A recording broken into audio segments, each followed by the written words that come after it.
স্বপনকান্তিতে একজন সৎ, নিষ্ঠাবান এবং শ্রমপ্রাণ মানুষ, যিনি 1998 সালের 17 মে গ্রামীণফোনের টেকনিক্যাল ডিপার্টমেন্টে কাজ শুরু করেছিলেন। তিনি বড় কোনো সুযোগ খুঁজছিলেন না, শুধু চেয়েছিলেন একটি সম্মানজনক জীবন, নিজের পরিবারের জন্য কিছুটা ভালো ভবিষ্যৎ। গ্রামীণফোন তখন সবে শুরু করেছে টেলিকম সেক্টরে। সে কঠিন সময়ে প্রতিটি টাওয়ার দাঁড় করানোর পেছনে যেমন পরিশ্রম দরকার ছিল, তেমনি ছিল জীবনের ঝুঁকি। দিন নেই, রাত নেই, স্বপনদা ছুটে গিয়েছেন দুর্গম অঞ্চলে। টাওয়ার তৈরি করা, নেটওয়ার্ক নিশ্চিত করা, ফাইবার অপটিক ঠিক করা। সত্যি বলতে গ্রামীণফোনকে দাঁড় করানোর পেছনে তার মতো কর্মীদের ঘাম ঝরানো শ্রম ছিল মূল চালিকা শক্তি। অথচ সেই দিনগুলোতে তার নিজের জীবন বলতে ছিল শুধু কাজ আর কাজ।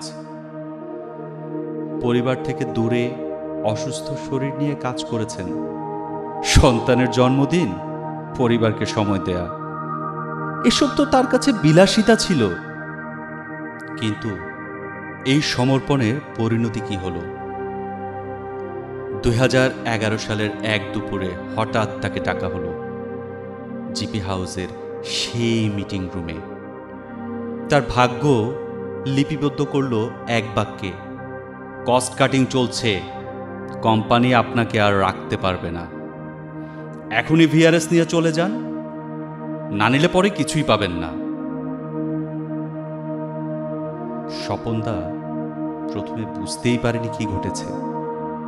গলা আটকে এসেছিল, চোখে জল। অসহায়ভাবে বললেন, কেন আমাকে এইভাবে ছাঁটাই করা হলো? আমার কি অপরাধ ছিল? কিন্তু উত্তরের বদলে তাকে শুধু বলা হলো, এটা কোম্পানির সিদ্ধান্ত।